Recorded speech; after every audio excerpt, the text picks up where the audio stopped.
Hello, Facebook and Facebook friends.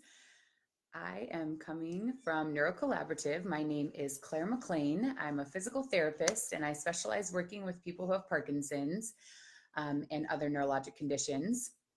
Uh, Erin and I, you may have seen her video from earlier this week.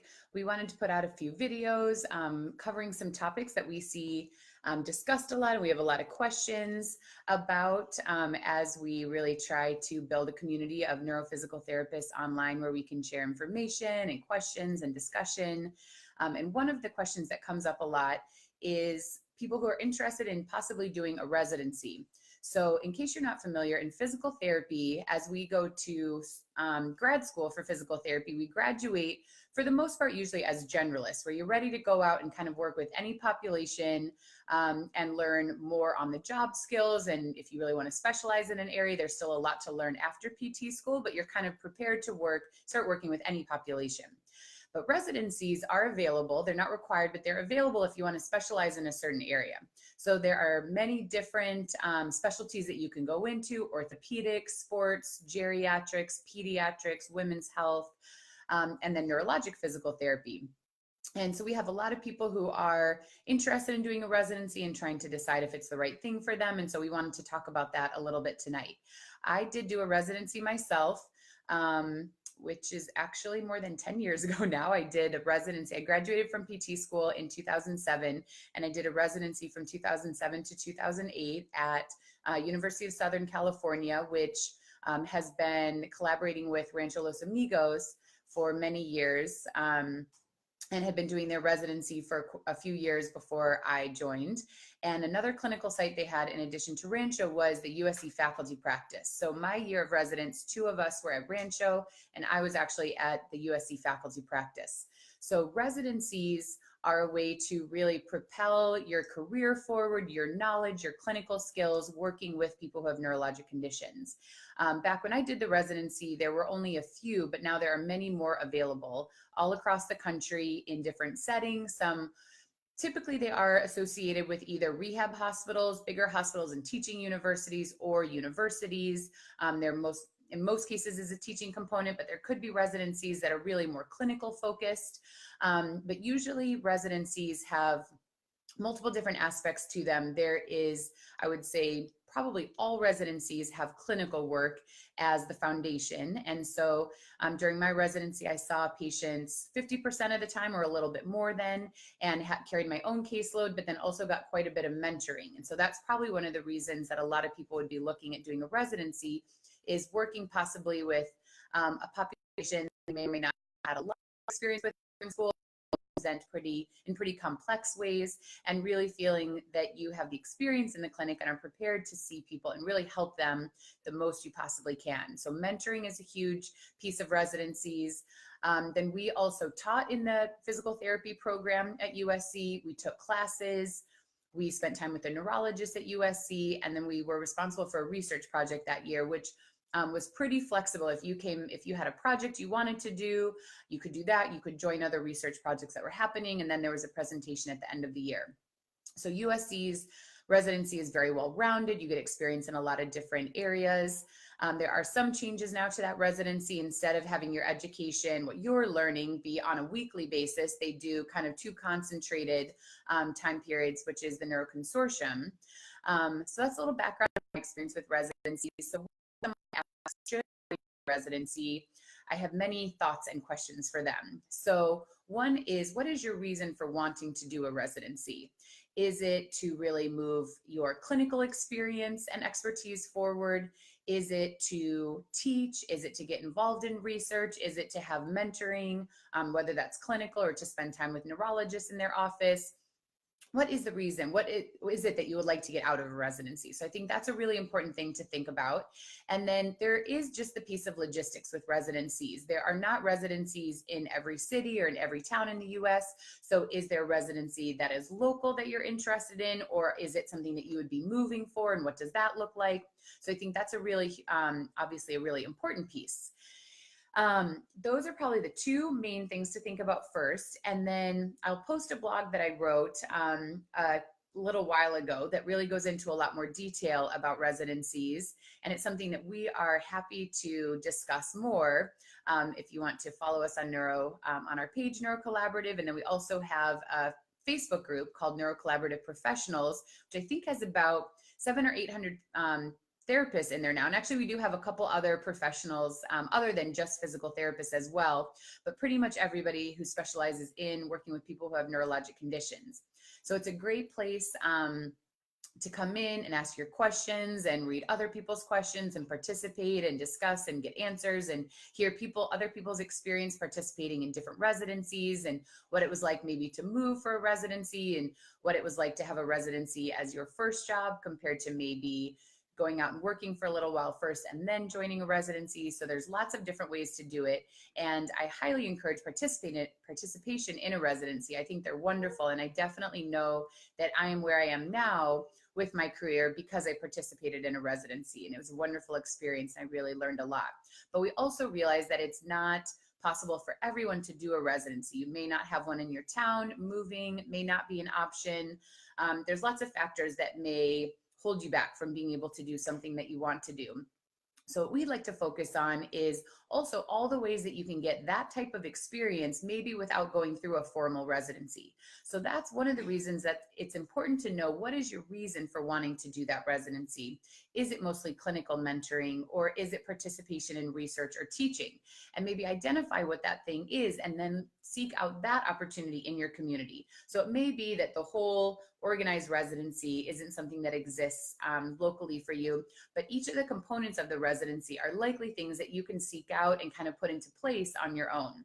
So is there an expert clinician in your area who you would love to work with? Reaching out and contacting them and finding out, is there any possibility of mentorship, whether that is in the clinic, where they work, where you work? Is the possibility of working together an option? Or is this something that maybe is time outside of regular clinical hours, but you could bring cases to them and discuss and get feedback? So there's lots of different ways that could be set up.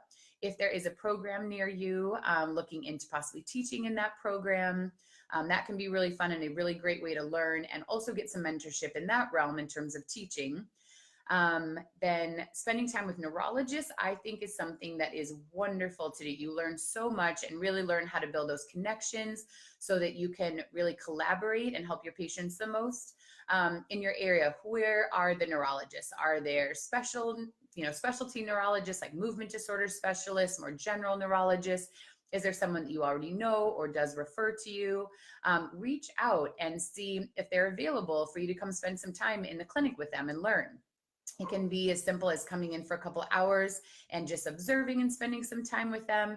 You may also find that you can actually be of help in their office because you can answer questions regarding therapy and rehab, both physical therapy, possibly the other disciplines, some questions about insurance. I was really surprised some of the time that I spent in the neurologist's office, how the real lack of knowledge of what insurance benefits can cover. And granted, it is a very confusing world to understand what insurance will and won't cover.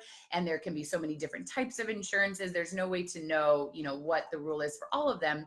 But to be able to help people understand that in most cases, physical therapy is a covered benefit, that it's something that their insurance will pay for. It does depend on the type of insurance, what type of copay they might have.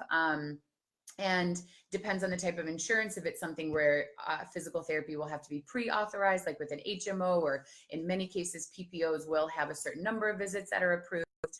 And many clients, we do have Medicare, and at least Medicare is in some ways a little bit more clear-cut, just a minute, than other insurances. We do know that people get benefits every year. There are some details like caps, but initially just to be in the office with people and be able to tell them Medicare will cover physical therapy. You want to get a referral, make an appointment, and all the details can kind of get worked out. But many people didn't know that therapy would be covered, and they didn't know, how is that decided? And so you can have even a relatively brief conversation with them to let them know some of those details.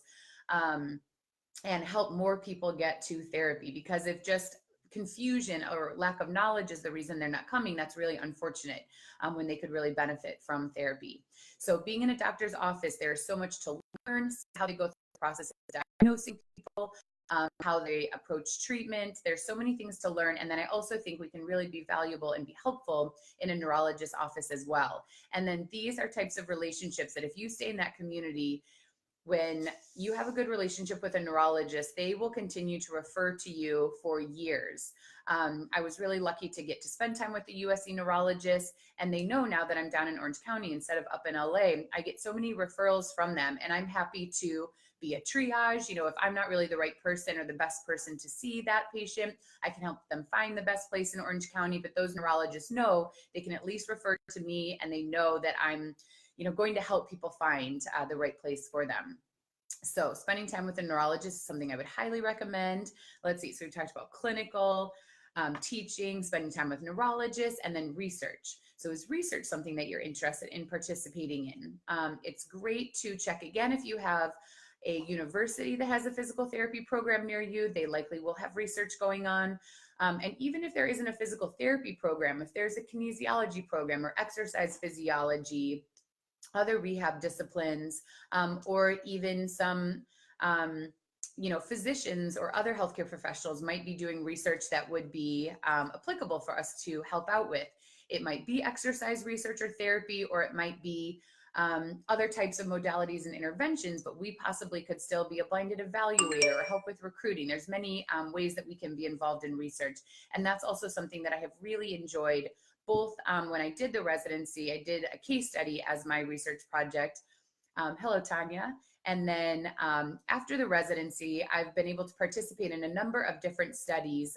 One was a big study called LEAPS that looked at body weight support treadmill training for individuals who've had a stroke, compared to a home exercise program and usual care.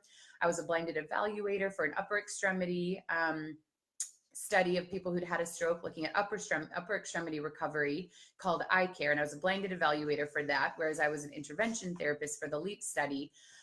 So there are a lot of cool ways to be involved. And I just think research is wonderful. I like to try to implement research as soon as possible with my clients and really stay at the cutting edge in terms of what we're able to deliver and what we're learning from research. So participating and working on a research study is a really great way to learn kind of the insider's side of that and see, what does a study really look like from the inside? How do we collect all this data and keep it? And then when you're reading studies later, it makes a lot more sense in terms of how things were set up. And especially I'd say the methods, I can read methods section so much better now and feel like I really have an idea of what was actually done for the study. Whereas before working on research, reading that part was always a little confusing to me. The stats are still confusing to me working on that.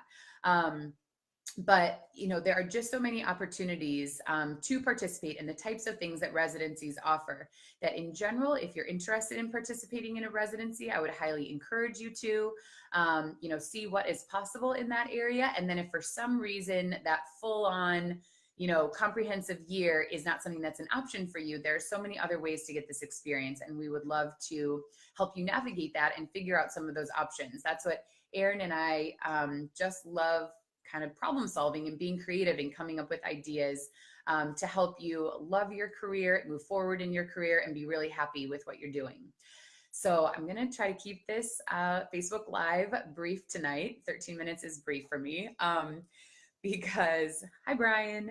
I want to make sure that it's a length of time that people can watch afterwards and hopefully get something really valuable from it, but also keep it, concise. And if you're interested in discussing more, please join our NeuroCollaborative Professionals Facebook group. That's the best place to continue the discussion. And also, if you're interested in hearing more from us, please go to our website, neurocollaborative.com. Scroll down to the bottom to join our email list, and we'll be in touch and let you know when we're doing other videos and putting out other materials, and just have you be a part of our community as a neurophysical therapist or really any healthcare professional who specializes working with people with neurologic conditions and wants to help make the healthcare system better, help our patients get better care, and help us really enjoy our careers and be able to do it for the long term. So thank you so much for joining me tonight, or hopefully you'll enjoy it if you watch it later. And Erin will be back next week on Monday. I'll be back next week on Thursday with another topic, and we look forward to seeing you then. Have a good night.